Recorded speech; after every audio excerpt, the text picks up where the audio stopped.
בית הספר ליזמות העסקית מציג הרבה יותר מסתם קורס, מדובר בתהליך שלם שהיזם נחשף אליו דרך כתיבת תוכנית עסקית שהיזם עובר תחת הנחיה מלאה שלנו, ובסופו של דבר הוא בעצמו כותב תוכנית עסקית.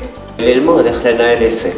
יש פה מנעד רחב של תחומים ועצות. החל מרמה של הרצאות על ידי טובי המרצים, עורכי דין, רואי חשבון. להקשיב לשוק, להקשיב לאנשים. מנהלים עסקיים, מומחי שיווק. זה קודם כל חשוב לעשות מה שאתם אוהבים. למדתי המון למדתי. דברים שלא ידעתי.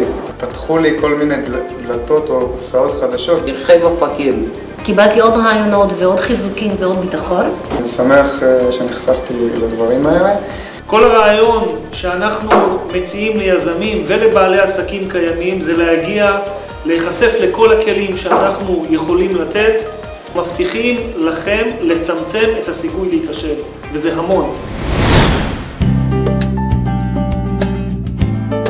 הגעתי לבית ספר בעקבות חוסר ידיעה לגבי נושא ניהול. אפשר לומר שעשיתי לא מעט טעויות. רציתי לפתוח חנות קטנה. מיקדו אותי בצורה נפלאה, נתנו לי באמת כל מיני היבטים מכל הזוויות. יזם זה מישהו שהוא באמת חי את עולם העסקים. משתדל להיות מקדימה. גם אם זה עסק גדול, היד שלכם צריכה להיות מעורבת בכל דבר.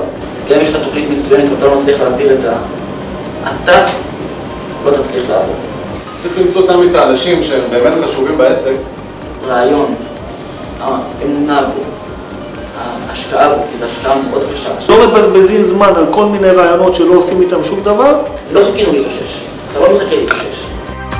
מה שהקורס הזה עשה ועשה טוב, זה שהוא גיבש אצלי את בחירת השותף. עשיתי את זה במהלך הקורס, ובחרתי את האדם הנכון בזכות הקורס הזה, וממש מרוצה. התובנות שקיבלתי פה באמת ממנפות אותך גם לשלב הבא. כבר הגעתי למצב של פלוס וגם קניתי רכב חדש. עוד שנה? בעוד שנה אני מאמין שאנחנו כבר נעמוד על הרגליים, לא מעט לקוחות. אני מאמין שנראה את עצמי כבר עם כמה פרויקטים רציניים מאוד. לפחות עם עוד רשת אחת של גנים, אם לא 2. ל-80,000 שקל בחודש.